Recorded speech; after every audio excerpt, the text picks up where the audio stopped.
माझ्या महाराष्ट्रातील बांधवांनो, भगिनींनो आणि मातांनो, नमस्कार. जय महाराष्ट्र. बऱ्याच दिवसानंतर आपण भेटतो आहोत. खूप इच्छा असतेच आपल्याला भेटायची, कारण आपल्याशिवाय किंबहुना आपल्या भेटीशिवाय अशी काही मजा गंमत येत नाही.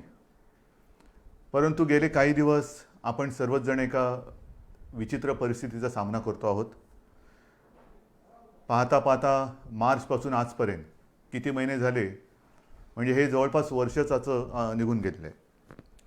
आपल्याशी बोलायला सुरुवात करण्यापूर्वी मी सर्वप्रथम आपल्या महाराष्ट्रातील तमाम नागरिकांना, सर्व धर्मियांना मनापासून धन्यवाद देतो आहे. कारण हा काळ जो आहे, हा मी सुरुवातीलाही आपल्याला बोललो होतो, सांगितलं होतं, सणासुदीचा आहे, पावसाळ्याचा आहे, सुगीचा म्हणजे शेतीचा हा सगळा काळ आहे. ह्या सगळ्या काळामध्ये गर्दी करणं टाळा, सभा समारंभ उत्सव हे टाळा. आणि मला एका गोष्टीचं समाधान आहे की आपण सर्वच, मग त्याच्यात कोणतीही धर्मीय मागे राहिले नाहीत. गणेशोत्सव अत्यंत साधेपणाने साजरा केला गेला. ज्या काही प्रथा परंपरा उत्सव, मग जैन धर्मीय त्याच्यात आले, मुस्लिम आले, पारसी आले, ख्रिश्चन्स आले, सगळ्यांनी आपापली एक सामाजिक जबाबदारी, त्याची जाणीव ठेवून या सर्व सणासुदीच्या दिवसामध्ये संयम पाळला. तुम्हाला खरंच धन्यवाद देतो आहे. हा संयम पाळत असताना गेले काही दिवस आपण पुनश्च हरिओम म्हणजे मिशन बिगिन अगेन या आपल्या कार्यक्रमामध्ये, कार्यक्रम म्हणजे पुन्हा आपली आयुष्याची गाडी, जीवनाची गाडी ही पूर्वपदावरती किंवा ट्रॅकवरती आणण्यासाठी प्रयत्न करतो आहोत. कार्यालयातील उपस्थिती वाढवत आहोत. इतर काही गोष्टी, मग त्याच्यामध्ये दुकानं असतील, मॉल्स असतील, हॉटेल्स असतील, ह्या सगळं इंडस्ट्रीज, उद्योगधंदे आहेत, यांच्यामध्ये आपण उपस्थितीला हळूहळू वाढीची परवानगी देतो आहोत. मधल्या काळामध्ये आपण जिल्हांतर्गत वाहतूकसुद्धा सुरू केलेली आहे. एकूणच पूर्णपणे आपण आपल्या आयुष्याची गाडी ही मार्गावरती आणण्याचा प्रयत्न करतो आहे. साहजिकच आहे, ह्या तीन गोष्टी एकत्र आलेल्या आहेत. एक तर आपलं आयुष्य पूर्वपदावरती आणणं, त्याच्यामध्ये सणासुदीचे दिवस, त्याच्यात पावसाळा, जी मला एक थोडी भीती होती आणि आहेच, ती समोर दिसते आहे. कोरोनाचं संकट गेलं तर नाहीच, पण ते वाढत चाललेलं आहे. वाढता वाढता वाढे अशी त्याची आजची परिस्थिती आहे. संपूर्ण जगामध्ये जणू काही दुसरी लाट येते की काय, किंवा आले की काय, अशी भीतीदायक चित्र आपल्यासमोर येत आहेत. मुंबईमध्ये सुद्धा गेले महिना 2 महिने आपण 1000च्या आसपास रुग्णसंख्या ही रोखून ठेवली होती, ती आता 2000वरती गेलेली आहे. पुण्यामध्ये वाढते, सांगली, सातारा, ग्रामीण भागामध्ये आता हातपाय पसरायला लागलेला आहे. राज्यांमध्ये इतर ठिकाणी सुद्धा, म्हणजे इतर राज्यांमध्ये सुद्धा याची वाढ होते आहे. ह्याच दरम्यान आपलं विधानसभेचं अधिवेशन सुद्धा पार पडलं.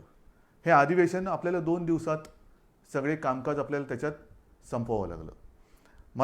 मी विधानसभेच्या अधिवेशनामध्ये सुद्धा आणि आत्ता आपल्या साक्षीने सुद्धा सर्व पक्षांना धन्यवाद देतो आहे, कारण अधिवेशनसुद्धा यशस्वी होण्यासाठी सर्वांनी सहकार्य केलं.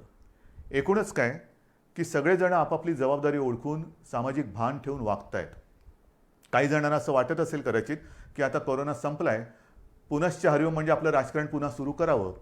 केलंही असेल, करायला काही हरकत नाही.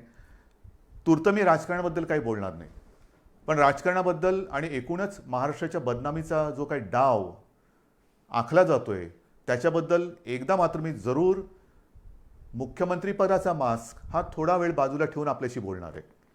त्यातले सुद्धा धोके आणि एकूण ज्या काही गोष्टी आहेत त्या आपल्यासमोर मी नक्की मांडणार आहे. मी बोलत नाही याचा अर्थ असं नाही की माझ्याकडे उत्तर नाही, पण एक मुख्यमंत्रीपदाच्या खुर्चीवरती बसलेला आहे, त्याला साजेसं काम आपल्याला करावं लागते. एकूण महाराष्ट्रामध्ये सगळं काही वाताहत झालेले आहे असं नाही आहे. महाराष्ट्र सरकार याही प्रतिकूल परिस्थितीमध्ये, मग ते पूर्व विदर्भातील पूर परिस्थिती असेल, निसर्ग चक्रीवादळाचा फटका असेल, मधल्या काळात अघोषित एक वादळ मुंबईमध्ये येऊन गेलं म्हणजे निसर्गाचं, अशा अनेक गोष्टी ह्या भेडसावत आहेत. पण याही परिस्थितीत महाराष्ट्र सरकार हे आपल्या सगळ्यांच्या आशीर्वादाने खंबीर पावलं टाकत आहे, यशस्वीपणाने पुढे चाललेलं आहे. हे केवळ आणि केवळ आपल्या आशीर्वादाचंच हे बळ आहे. आज मी काही गोष्टी आपल्याशी बोलणार आहेच, पण सुरुवात करताना मी करोना या विषयावरतीच बोलणार आहे.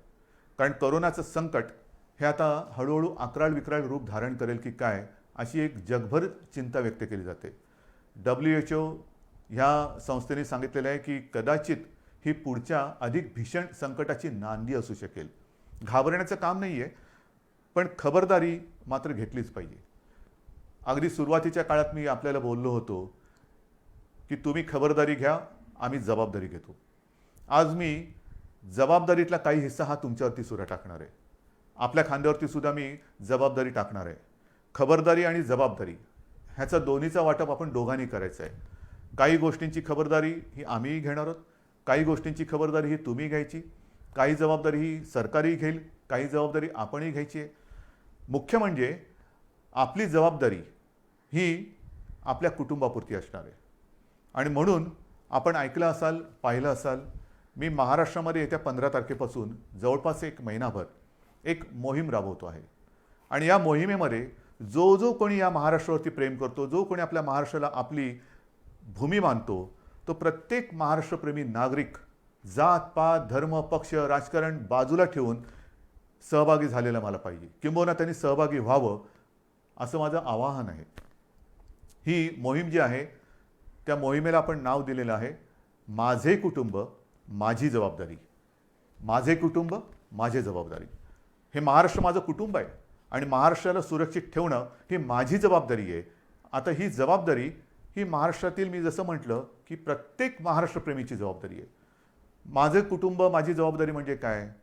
जसं आपण इतर वेळेला बघतो जुडो कराटेचे क्लासेस, आपली मुलं किंवा मुली हे त्याच्यामध्ये जातात, जुडो कराटे शिकतात. का शिकतात? Self defence. मग ते हे ते चालूच असतं त्यांचं. आणि मग त्याच्यात जो प्रावीण्य मिळवतं, निपुणता मिळवतो, त्याला ब्लॅक बेल्ट लागतो. आणि मग आपण म्हणतो अरे माझा मुलगा ब्लॅक बेल्ट आहे, मग माझी मुलगी ब्लॅक बेल्ट आहे. आता हा ब्लॅक बेल्ट सेल्फ डिफेन्सच्या या मोहिमेमध्ये तोंडावरती लावायचा आहे मास्क. जो मास्क सार्वजनिक ठिकाणी लावून फिरेल तो मास्क म्हणजे आपला ब्लॅक बेल्ट आहे. आपलं सेल्फ डिफेन्सचं ते एक आपलं आयुध आहे. स्वतः सुरक्षित राहणं. आजपर्यंत लस कधी येणार, औषध कधी येणार, चर्चा चरवणं खूप ऐकतोय. मधल्या काळामध्ये लस उत्पादक एका कंपनीला थोडंसं थांबावं लागलं, पॉज बटन दाबावं लागलं, पुन्हा त्यांचा प्रयोग सुरू झालेले आहेत. ठीक आहे, साधारणतः डिसेंबर जानेवारीमध्ये ही लस आपल्या हातात येईल अशी एक आशा आहे आणि आपली प्रार्थना आहे. पण तोपर्यंत हे आता जागतिक सत्य आहे की सदा सर्वदा योग तुझा घडावा नाही. म्हणजे बाहेर फिरताना गर्दीच्या ठिकाणी सदा सर्वदा मास्क लावावा. कधीही मास्क काढून गर्दीच्या ठिकाणी फिरू नका. चार चौघामध्ये मास्क लावल्याशिवाय जायचं नाही, गर्दी करायची नाही. म्हणजे पहिली गोष्ट, एकतर आवश्यक नसेल तर घराबाहेर पडू नका. आणि आवश्यकता असेल, कारण आवश्यक तर असतंच, रोजीरोटी कमवायची म्हणजे घराबाहेर पडणं आलंच. मग ते पडताना जिथे जिथे गर्दी होईल तिथे तोंडावरती मास्क लावायचा, एकमेकापासून अंतर ठेवायचं. त्याचबरोबरीने हात सतत धुत राहणं. हे काही नवीन नाही आहे. ही पहिल्या दिवशीची जी काही तुम्हाला मी खबरदारी घेण्याची एक गोष्ट सांगितली होती, तीच त्रिसूत्री. ही त्रिसूत्री हीच ह्या विषाणूपासून लांब राहण्याचं एक आयुध आहे. ह्याच्या पलीकडे अजूनही तसं काही आलं आहे. औषधं येत आहेत, उपचार होत आहेत, आपण सुविधा वाढवतो आहोत, रुग्णशय्या वाढवतो आहोत, जम्बो हॉस्पिटल्स वाढवतो आहोत. ऑक्सिजनची थोडीशी एक कमतरता जाणवते, कारण आपले उद्योगधंदे सुरू झाले, त्यांनासुद्धा ऑक्सिजन लागत आहेत. पण आपण आता ऑक्सिजन ही आपल्या आरोग्य खात्याची प्राथमिकता ठरवलेली आहे. त्याच्यामध्ये 80% ऑक्सिजन हा प्रथम आरोग्यासाठी वापरला जाईल आणि मग आपण उद्योगासाठी देऊ. तर ह्या सगळ्या गोष्टी करतोय. डॉक्टरांचे टास्क फोर्स नेमतोय, कोरोना दक्षता समित्या नेमतो आहेत. परंतु ही जी मोहीम माझे कुटुंब माझी जबाबदारी आपण सुरू करतो आहोत, त्याच्यामध्ये एक दोन गोष्टी महत्त्वाच्या आहेत. एक म्हणजे प्रशासनाकडून माझ्या सूचना अशा आहेत आणि अपेक्षा माझी अशी आहे की अवघड जरी वाटत असलं तरी अशक्य काहीच नसतं. अवघड म्हणजे काय की महाराष्ट्राची लोकसंख्या ही जवळपास 12 कोटी आहे. ह्या 12 कोटी जनतेची आरोग्य तपासणी ही अशक्यप्राय आणि अवघड आहे. 12 कोटी कुटुंब म्हटल्यानंतर किती घरं आली, कुठे कुठे आली, घनदाट लोकवस्ती कुठे आहे, तुरळक लोकवस्ती कुठे आहे. आपला प्रयत्न असा असणार आहे की ह्या महाराष्ट्रातील प्रत्येक घरामध्ये पुढच्या महिनाभरामध्ये किमान 2 वेळा तरी आरोग्याची चौकशी करायला आपली टीम जाईल. त्याच्यामध्ये मला आमदार, खासदार, जिल्हा परिषद सदस्य, सरपंच, नगरसेवक सगळ्यांनाच मी सांगतोय की प्रत्येक जणांनी आपापल्या वॉर्डाची जबाबदारी घ्यावी.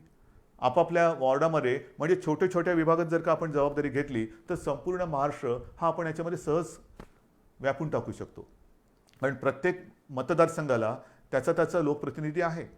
त्या लोकप्रतिनिधींनी जर का जबाबदारी घेतली की माझ्या विभागाची जबाबदारी मी घेतो, काय टीम नेमायचे, ह्याच्यामध्ये शासनाचे आरोग्य विभागाचे असतील, महसूल यंत्रणेचे असतील, इतर आरोग्य कर्मचारी असतील, सोबत जर का आपल्या पक्षाचे असतील, असू द्या. आरोग्य तपासणी करायची. आरोग्य तपासणी म्हणजे चौकशी करायची. चौकशी म्हणजे कसं आहे की घराघरात जायचं, साधारणतः विचारपूस करायची की आपल्याकडे 50-55च्या वयापेक्षा कोण आहे, अधिक वयाचे कोण आहेत, त्यांचा ऑक्सिजन लेवल काय आहे, त्यांना इतर काही व्याधी आहेत का, काही लक्षणं आहेत का. जर काही व्याधी किंवा लक्षणं असतील तर ती आपल्या शासनाच्या यंत्रणेला लक्षात आणून द्यायचं. मग त्यानुसार पुढील उपचार काय करायचे, कुठे करायचे, ह्याचं मार्गदर्शन आपली मग शासकीय टीम त्यांना करेल. एकूणच काय की आपण मुंबईमध्ये जी यंत्रणा लावलेली आहे, मोहीम राबवतो आहोत, चेस द व्हायरस. म्हणजे व्हायरस पोचायच्या आधी आपण आपल्या नागरिकाकडे, माता भगिनी बांधवांकडे जायचं आणि त्यांना या व्हायरसपासून वाचवायचं. त्यांच्यामध्ये जर का रोगप्रतिकारक शक्ती कमी असेल, इतर काही व्याधी विकार असतील तर त्याच्यावरती इलाज करणं, ऑक्सिजन वाढवणं, ह्या सगळ्या गोष्टी करणं हे माझे कुटुंब, माझी जबाबदारी, ही एक बाब झाली. बाहेर फिरताना सुद्धा जे मी आपल्याला सांगितलं, बाहेर जो कुटुंबातला बाहेर जाऊन येईल त्यांनी, मी तर तुम्हाला काही गोष्टी सांगणारच आहे, मी मुद्दामून कागदावरती घेतलेल्या आहेत. आणि काही गोष्टी ह्या अगदी लहानपणी आपल्याला सांगितल्या गेलेल्या आहेत. मला सुद्धा आठवतं आहे, माझी आम्ही बाहेरून खेळून आल्यानंतर आम्हाला मुलांना सांगायची, अरे खेळून आलास, चल हातपाय धू, कपडे बदल. आणि मग आमच्या प्रार्थना असायची, परवच्या असायची. हे लहानपणीचे संस्कार. आता हेच संस्कार, ह्याच गोष्टी ह्या करोनाने आपल्याला सांगितलेल्या आहेत. बाहेर जाताना, बाहेर पडल्यानंतर सार्वजनिक ठिकाणी मास्क घालणे, बाहेरून गर्दीच्या ठिकाणावरून आल्याबरोबर आपल्यापासून माझं कुटुंब, ती माझी जबाबदारी आहे. मग समजा मला माझ्याकडनं कुठून त्यांना प्रादुर्भाव झाला, संसर्ग झाला, तर कुटुंब धोक्यात येऊ शकतं. आणि म्हणून मी बाहेरून आल्यानंतर पहिले जोडे बाहेर काढा. बाहेर सगळं फिरून आल्यानंतर चपला घालून आत यायचं नाही, बूट दाराशी काढायचे, आत आल्यानंतर हातपाय स्वच्छ धुवायचे, जर वाटलं आपल्याला तर आंघोळ करा, कपडे धुवायला टाका. या साऱ्या गोष्टी आहेत. रस्त्यावरती थुकू नका, सार्वजनिक ठिकाणी शिंकू नका, खोकू नका, या साऱ्या गोष्टी आहेत. पण त्याच आता आपल्याला कटाक्षाने पाळावे लागत आहेत. आणि म्हणून लोकांमध्ये वावरताना सुरक्षित अंतर ठेवावे, मास्क घालावा, हात वारंवार धुवावे. इतर व्यक्तींशी बोलताना हे आणखीन एक महत्त्वाचं आहे, इतर व्यक्तींशी बोलताना फेस टू फेस, काय मी त्याच्या तोंडावरती बोललो नाही, तोंडावरती नका बोलू. जरा समोरासमोर बोलण्याचं टाळायचं आहे. आणि बोलताना जरा फेस टू फेस न बोललं तर अधिक चांगलं. त्याच्यानंतर ऑनलाईन खरेदीवरती भर द्यायचा.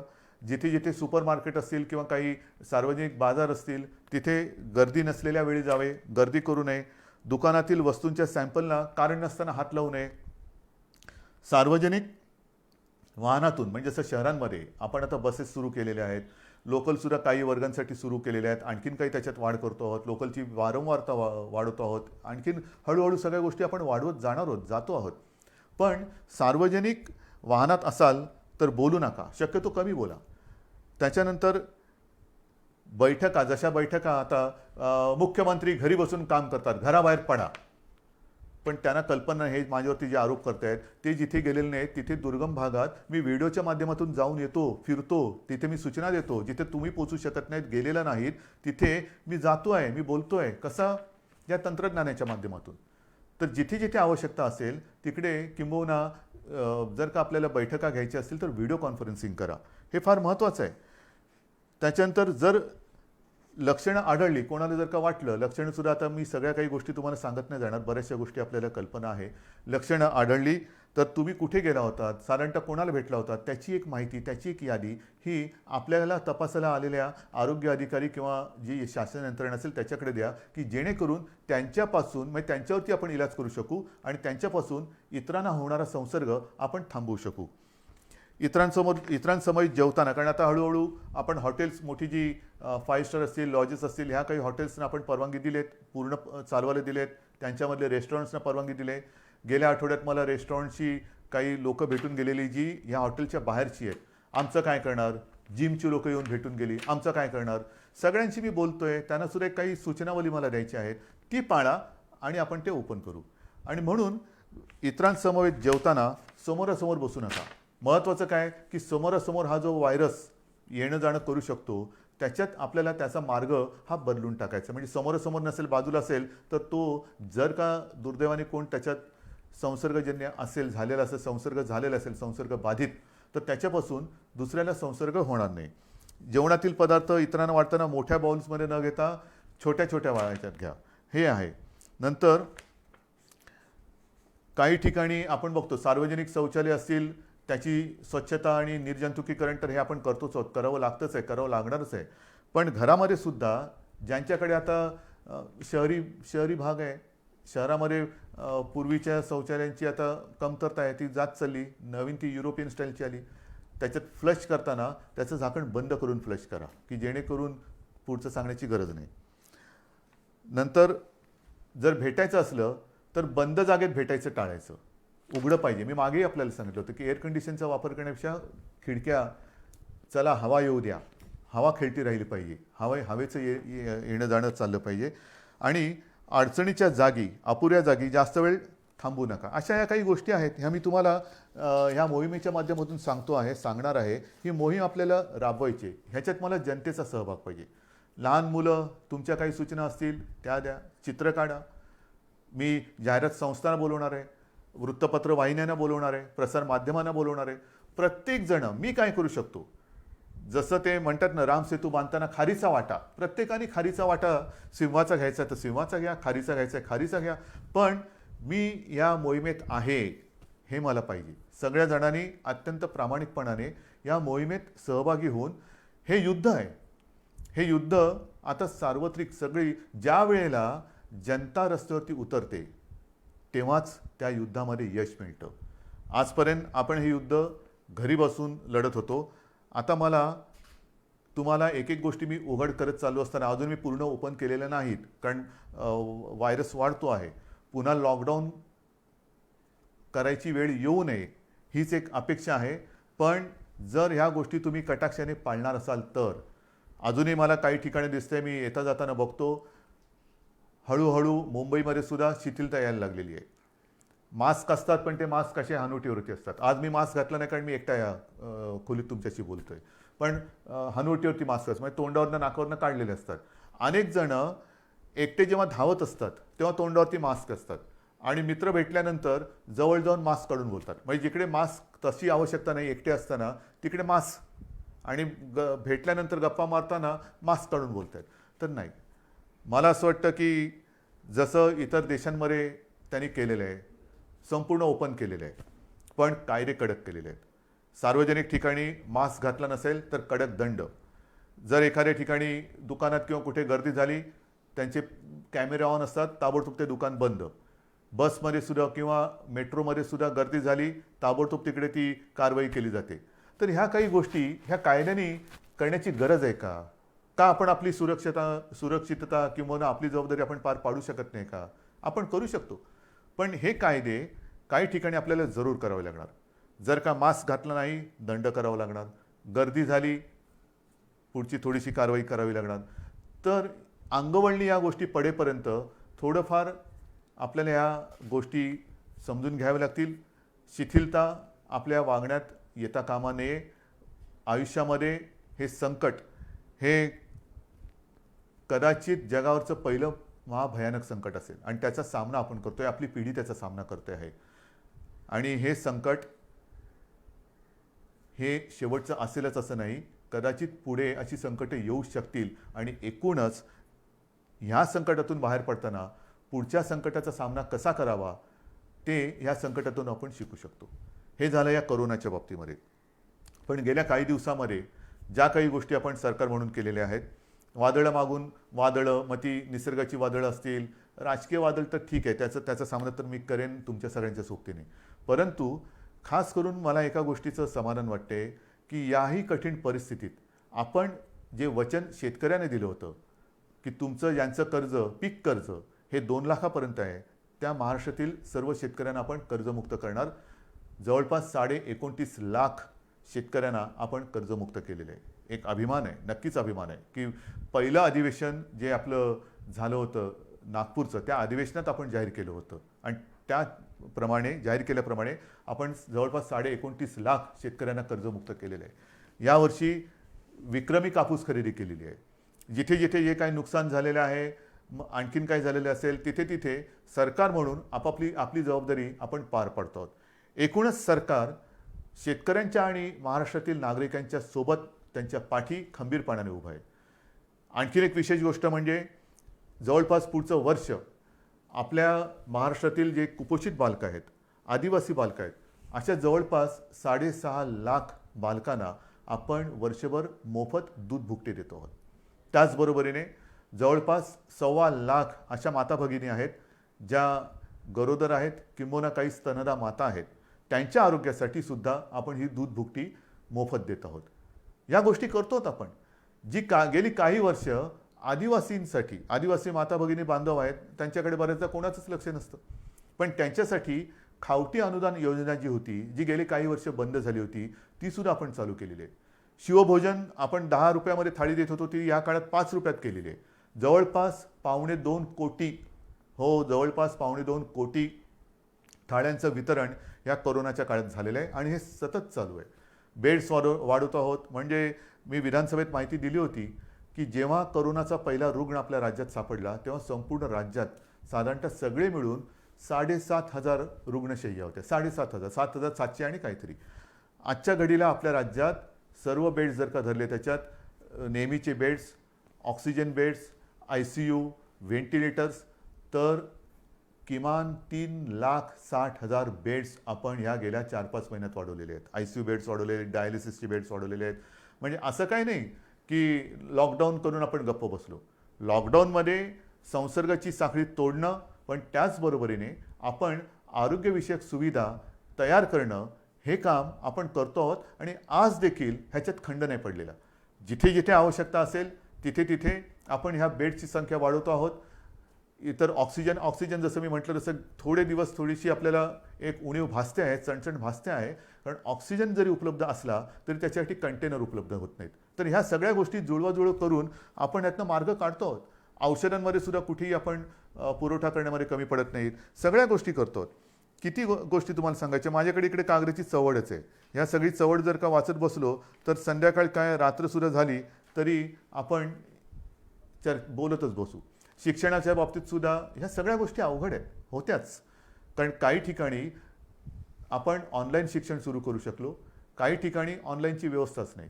मग अशा ठिकाणी ही सगळी सरमिसळ करत करत करत करत आपण शिक्षणाची सुद्धा एक सुरुवात केलेली आहे. मला असं वाटतं की अशी कोणतीही बाब आपण शिल्लक ठेवलेली नाही की जिकडे सरकार म्हणून आपण आपलं काम केलेलं नाही आहे. जसं निसर्ग चक्रीवादळ आलं, निसर्ग चक्रीवादळामध्ये जवळपास 700 कोटी रुपयांची मदत प्रत्यक्ष आणि इतर घरं बिरं असतील त्या माध्यमातून आपण केलेली आहे. अजूनही मदत चालू आहे. नुकतीच तिकडे केंद्राचं पथक येऊन गेलं, संपूर्ण पाहणी केली आणि केंद्रीय पथकसुद्धा समाधान व्यक्त करून गेलं. हे आता केंद्राचं पथक हे म्हणजे कदाचित माणसं बदलली असतील, पण केंद्राचं पथक आता पूर्व विदर्भात जिथे 15-1 दिवसापूर्वी भीषण पूर आला होता तिथली पाहणी करते. त्या पूर्व विदर्भात सुद्धा आपण तातडीने तत्काळ मदत म्हणून जवळपास 18 कोटी रुपये पाठवून दिलेले आहेत. पण एक मी माझ्या पूर्व विदर्भातील पूरग्रस्त माता भगिनींना आणि बांधवांना सांगतो की तुम्ही काळजी करू नका. ज्याप्रमाणे आपण कोल्हापूर आणि सांगली इथल्या पुरामध्ये जशी गेल्या वर्षी त्याच्या 1-1.5 वर्षात जो पूर आला होता तिथल्या जनतेला मदत केली, तशीच संपूर्णपणे मदत ही महाराष्ट्र सरकार, तुमचं सरकार तुम्हाला केल्याशिवाय राहणार नाही. हे करतो आपण. या सगळ्या गोष्टी कुठेही उणीव न ठेवता आपण पार पाडतो आहोत. अनेक संकट जरी आली तरी सरकार काय गप्प नाही बसलेलं. शेतकऱ्याच्या पाठी ते उभा आहे. याचं कारण का? कारण शेतकरी हा वर्क फ्रॉम होम नाही करू शकत. आपण सगळेजण ऑफिसमध्ये येणारे जाणारे लोक वर्क फ्रॉम होम करतो, पण उद्या शेतकऱ्याने ठरवलं वर्क फ्रॉम होम म्हणजे काय करणार? तर शेतकरी जो आहे त्याच्यासाठी सुद्धा आपण एक नवीन योजना ही आणलेली आहे. जसं मी आता ही मोहीम एक वेगळी तुम्हाला सांगितली करोनाच्या बाबतीत, तसंच शेतकऱ्याच्या बाबतीमध्ये. कारण मी काय बघतोय गेले अनेक वर्ष, शेतकरी बिचारा अंधारात उडी मारतो. त्याला कल्पना नाही आहे की उद्या निसर्ग राजा त्याला साथ देईल का प्रकोप दाखवेल, रुसेल का हसेल, त्याला काहीच सांगता येत नाही. तरी देखील तो त्याच्या परीने त्याचं जे काय असतं, घरदार असेल, जमीन असेल, वेळप्रसंगी पत्नीचे दागिने असतील, मग त्याच्या कुटुंबातला त्याचा, मी थांबलो का कारण अनेकांना आश्चर्य वाटेल, कुटुंबातील त्याचा बैल, हो त्याचा तो कुटुंबी असतो, तो सुद्धा त्याला गहाण टाकावा लागतो. आणि सगळं गहाण टाकून म्हणजे आयुष्यच गहाण टाकतो. आणि त्या आपल्या मातीमध्ये सोयाबीन पिकवेल, तूर पिकवेल, कधी कापूस पिकवेल, हे आपल्या विभागवारही अशी रचना झालेली आहे.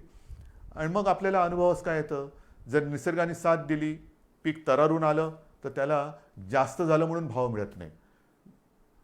निसर्ग रुसला, पावसाने झोडलं, गारपीट झाली, तर उभं पीक म्हणजे सोनं त्याच्या डोळ्या देखत मातीमोल होतं, म्हणजे तरी त्याची पंचायत झाली. डोक्यावरती कर्जाचं ओझं हे वाढता वाढता वाढतच चालतं. त्या डोंगरातून तो कधी, डोंगराखालून तो कधी बाहेरच येत नाही. आणि म्हणून आपण शेतकऱ्यांसाठी जे पिकेल तेच विकेल, जे विकेल ते पिकेल. आतापर्यंत जे पिकेल ते विकेल असं होतं, पिकणार ते विकणार काय. आता मी उलटं केलं, जे विकेल तेच पिकेल. म्हणजे काय की साधारण कृषी खातं जे आपलं आहे ते एकूण जगभर बघेल, राज्यात बघेल, देशात बघेल की यावर्षी कोणत्या पिकाला बाजारपेठ आहे, कोणतं पीक कुठे विकलं जाईल, कापूससुद्धा किती विकला जाईल, कोणत्या दर्जाचा विकला जाईल, सोयाबीन असेल, तूर असेल, तांदूळ असेल, मका असेल, कोणत्या प्रतीचा, कोणत्या दर्जाचा मका पाहिजे, तूर पाहिजे, सोयाबीन पाहिजे. आणि तसंच बी बियाणं हे शेतकऱ्याला दिलं जाईल. म्हणजे महाराष्ट्राची ओळख एक दर्जेदार पीक देणारा महाराष्ट्र अशी आपल्याला करायची. जे विकणार असेल तेच आम्ही पिकू आणि आम्ही जे पिकू ते विकणार आहोत. आणि त्याच्यासाठी आपण गटशेती म्हणा, शेतकऱ्यांना सुद्धा जो असंघटित शेतकरी आहे त्याला आपण संघटित करतो आहोत. त्यांच्या काही सूचना आपण घेतो आहोत. गेल्या आठवड्यामध्येच हा मी कार्यक्रम केला. सगळ्या शेतकरी दादांना ह्या कार्यक्रमाची कल्पना दिली की आता तुम्ही अंधारात उडी नका मारू. आपण, सरकार तुमच्या सोबत आहे. एखादं पीक आल्यानंतर हमी भाव, हमी भाव, हमी भाव. आता हमी भाव नाही, आता हमखास भाव. माझं जे काही मी मेहनत करतो आहे, कष्ट करतो आहे, रात्री रात्री सुद्धा जाऊन मेहनत करतो आहे, शेतामध्ये राबतो आहे आणि सोनं पिकवल्यानंतर त्या सोन्याला सोन्याचा भाव मिळणार नसेल तर हे सगळं फुकट गेलं. आणि त्याच्यासाठी हमी भाव आता मागायचं नाही, हमखास भाव. आणि जे मी पिकवणार आहे ते विकलं गेलंच पाहिजे. ही जी एक साखळी आहे ती साखळी आता आपण निर्माण करतो आहोत. आणि त्या साखळीमध्ये हा सगळा नाशिवंत माल असतो, भाजीपाला असेल, धान्य असेल, त्यांच्यासाठी विभागवार आपण शीतगृह असतील किंवा स्टोरेज, कोल्ड स्टोरेज, गोडाऊन्स असतील, त्याची एक साखळी निर्माण करतो आहे. त्यांना येण्या जाण्याची जी काय माल वाहतूक असेल ती जी वाहतूक आहे त्याच्यासाठी वेगळं काही आणखीन करता येते का ते बघतोय. त्यांना वाहनं उपलब्ध करून द्यायची, बाजारपेठ उपलब्ध करून द्यायची, कोणत्या बाजारात कसली मागणी आहे त्याच्याप्रमाणे तो त्याचा माल तिकडे नेऊन विकायला त्याला आपण मदत करणार आहोत. अशा अनेक गोष्टी आपण शेतकऱ्यांसाठी करतोय. आपल्या राज्यातला शेतकरी ह्या कर्जबाजारी यापुढे राहता कामा नये. स्वतःच्या पायावरती अभिमानाने तो बोलला पाहिजे की मी माझ्या महाराष्ट्रातला शेतकरी आहे. आणि ही जी आताची कोरोनाची एक लाट येते, लाटेमागून लाट, ह्याच्यामध्ये असं म्हटलं जातं की अनेक देशांमध्ये भूकबळी जाण्याची शक्यता आहे. भूकबळी म्हणजे त्या देशांमध्ये शेती जिथे होत नाही तिथे त्यांना अन्नधान्य हे बाहेरून आणावं लागतं. हा आपला देश हिंदुस्थान हा तर कृषीप्रधान देश आहे. आणि कृषीप्रधान देशामध्ये महाराष्ट्र हे सगळ्यात प्रगत प्रयोगशील राज्य आहे. महाराष्ट्रामध्ये सतत प्रयोग हे होत राहतात. सुधारणा, आधुनिकीकरण हे महाराष्ट्राचा स्थायी भाव आहे. आणि म्हणून मला शेतीमध्ये सुद्धा ही आगळी वेगळी क्रांती करायची आहे तुमच्या सहाय्याने.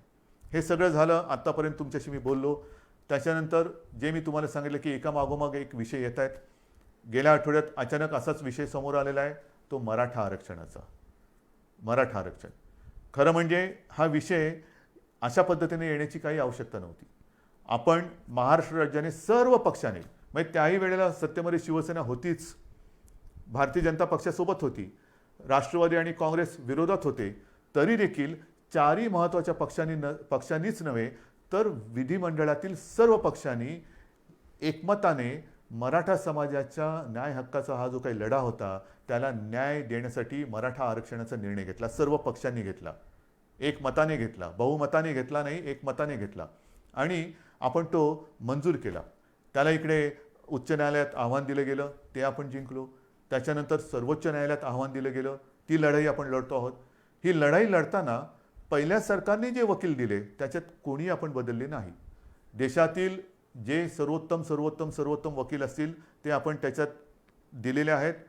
त्याचबरोबरीने वकील कमी न करता आणखीन त्याच्यात ज्यांनी ज्यांनी सूचना दिल्या तेही वकील आपण त्या पॅनलवरती घेतलेले आहेत. बरोबरीने काही संस्था काही व्यक्ती या केसमध्ये त्याच्यात त्याने इंटरव्हेन केलं, त्यांनी देखील त्यांच्या त्यांच्या परीने त्यांच्या पसंतीचे वकील याच्यात दिले. एकूण काय की कुठेही आपण कोर्टामध्ये आर्ग्युमेंट करायला कमी पडलेलो नाही, अजिबात नाही. आपली मागणी सर्वोच्च न्यायालयात काय होती की जसं देशातील इतर राज्यांमध्ये आरक्षणाचा प्रश्न हे प्रलंबित ठेवले गेलेले आहेत, मग लार्जर बेंचसमोर म्हणजे 3 का 5 त्यापेक्षा जास्त न्यायाधीशांच्या बेंचसमोर जसे इतर राज्यातील आरक्षणाचे प्रश्न हे मांडले जात आहेत तशीच परवानगी आम्हाला मोठ्या बेंचसमोर जाण्यासाठी द्या. ही आपली गोष्ट सर्वोच्च न्यायालयाने मानली, नक्कीच मानली, त्याच्याबद्दल मी त्यांना धन्यवाद देतोय. पण ती मानत असताना अनपेक्षितपणे अनाकलनीय पद्धतीने त्यांनी आपण आरक्षण जे दिलेलं आहे त्याच्या अंमलबजावणीसाठी अंतरिम स्थगिती दिली. इतर राज्यात कुठे दिलंय का हे उघड आहे, जिथे असेल तिथे असेल, नसेल तिथे नसेल, पण मला नाही वाटत कुठे दिलेली आहे. म्हणजेच काय की हा विषय किचकट असताना हे मानल्यानंतर मोठ्या बेंचसमोर जायला परवानगी दिली गेलेली आहे, पण ती देताना ज्या स्थगितीची गरज नव्हती ती स्थगिती दिली. ह्याच्या विरुद्ध आता संपूर्ण आपण चर्चा करतो. 2 दिवसापूर्वी मी या विषयामध्ये ज्या ज्या संस्था व्यक्ती सहभागी आहेत, अत्यंत पोटतिडकीने काम करतायत, आपली मतं मांडतायत, ह्या केसच्या सुनावणीच्या वेळेलासुद्धा मी स्वतः एक किमान 2-4 वेळा तरी व्हिडिओच्या माध्यमातून अशोकराव चव्हाण असतील, आपले एकनाथ शिंदे आहेत, विजय वडेट्टीवार आहेत, अजितदादा आहेत, बाळासाहेब थोरात आहेत, किती मंत्र्यांची नावं घ्यायची, जयंतराव पाटील आहेत, ह्या दिलीपराव वळसे पाटील आहेत, ह्या सगळ्यांसमवेत आम्ही या व्यक्तींशी, संस्थांशी आणि ज्येष्ठ विधितज्ञांशी चर्चा करत करत करत आपल्याला काय बोललं पाहिजे, कसं बोललं पाहिजे हे ठरवत तिथे आपण कोर्टासमोर आपण बाजू मांडली. तरी हा निकाल आला. आता सुद्धा 2 दिवसापूर्वी आपण ही बैठक घेतली. काल सुद्धा अशोकरावांनी आणि इतर मंत्र्यांनी ज्येष्ठ विधी तज्ज्ञ जे आहेत, मुकुल रोहतगी आहेत, आणखीन सगळे आपले वकील आहेत, त्यांच्यासोबत एक व्हिडिओ कॉन्फरन्स केली. आपल्याशी बोलल्यानंतर पुन्हा मी त्या बैठकीला आता जाणार आहे. उद्या परत काही बैठक होईल. एकूण काय की सर्वांची मतं लक्षात घेऊन पुढे काय करायचं, जोपर्यंत ह्याचा निकाल लागत नाही तोपर्यंत आपण पुढचं पुन्हा कोर्टात तर जाणार आहोत, पण ते जाताना नेमकं काय गाऱ्हाणं मांडायचं, कोणासमोर मांडायचं, कसं मांडायचं, अगदी विरोधी पक्ष नेत्यांना सुद्धा मी आपल्यासमोर येण्यापूर्वी फोनवरती बोललेलं आहे. ते बिहारमध्ये आहेत आत्ता. परवाच्या बैठकीला ते येऊ शकले नाही कारण ते बिहारला गेले होते आणि त्यांनी मला सांगितलं की कोणतेही राजकारण न करता उद्धवजी आम्ही या समाजाच्या मागणीसाठी सरकारसोबत आहोत. तर मला मराठा समाजाच्या माता भगिनींना आणि बांधवांना एक विनंती करायची आहे, तुमच्या भावना आणि आमच्या भावना वेगळ्या नाहीत. अन्यायाविरुद्ध लढा, आंदोलनं जरूर करा, काही हरकत नाही, पण केव्हा, जर सरकार देत नसेल तेव्हा. इथे तर सरकार आपलं आहे, सरकारने निर्णय घेतलेला आहे, मग लढाई कोणाशी, कशावरती रस्त्यावरती उतरायचं, कशासाठी आपण आपला उद्रेक किंवा उद्वेग जो काय आहे त्याचं तो रस्त्यावरती आणायचा. आपण एकत्र आहोत. तुमच्या मागण्यांना आपण न्याय दिलेला आहे, त्याला आव्हान दिलं गेल्यानंतरही राज्य सरकार ही तुमची बाजू हिरारीने, जिद्दीने, चिकाटीने, चिवटपणाने आणि वेळप्रसंगी आक्रमकपणे ही न्यायालयासमोर मांडते आहे. सरकार तुमच्यासाठी भांडत आहे. तुमच्या सगळ्यांच्या सूचना त्यांचा गांभीर्याने विचार करून आम्ही मार्ग काढतो आहोत.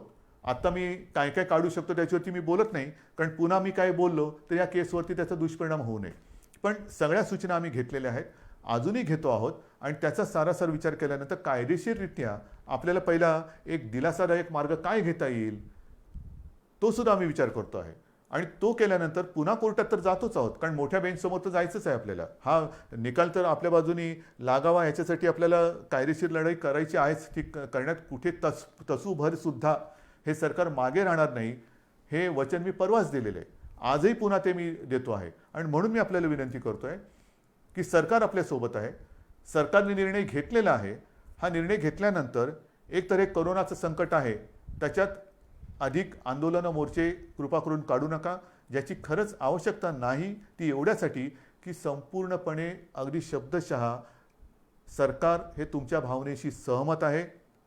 तुम्हाला न्याय मिळवून देणं हे आमचं कर्तव्य आहे. आम्ही वचनबद्ध आहोत आणि म्हणून या परिस्थितीमध्ये आपण एकजुटीने आजपर्यंत जे काही वाटचाल करत आलेलो आहोत त्या एकजुटीला तडा जाईल असं कृपा करून करू नका. कोणी गैरसमज पसरू नका, कारण याच्यात गैरसमज पसरवण्यासारखं काही नाही. जे काय आहे ते सगळं समोर आहे. आपण सगळे एकत्र आहोत. एकजुटीने हा न्याय मिळवून घेतल्याशिवाय थांबायचं नाही हा निर्धार करून आपण पुढे जात आहोत. म्हणून महाराष्ट्रातील तमाम जनतेला मी पुन्हा एकदा विनंती करतो आहे की हे करोनाचं संकट, या संकटामध्ये आता जबाबदारीचा सुद्धा एक हिस्सा हा आपल्याला घ्यावा लागणार आहे. गावोगावी ज्या वेळेला ही पथकं येतील तेव्हा आपण स्वतःहून त्यांना सहकार्य करा. कोणी घाबरण्याचं कारण नाही. करोना जरी औषध नसलं तरी वेळेमध्ये जर का लक्षात आला तर अनेक जण हे बरे होऊन सुखरूप घरी गेलेले आहेत, जात आहेत. रोजचा आकडा हा पुरेसा बोलका आहे. पण हे संकट वाढतंय हे सुद्धा तितकंच खरं. या संकटाचा सामना करण्यासाठी ज्या सूचना आजपर्यंत सरकार म्हणून आम्ही आपल्याला करत आलो त्या सूचनांचं जसं पालन केलं तसंच याही पुढे तुम्ही कराल आणि ह्या युद्धात आपण निर्णायक विजय मिळवू हा आत्मविश्वास व्यक्त करून तूर्त मी आपली रजा घेतो. जय हिंद, जय महाराष्ट्र.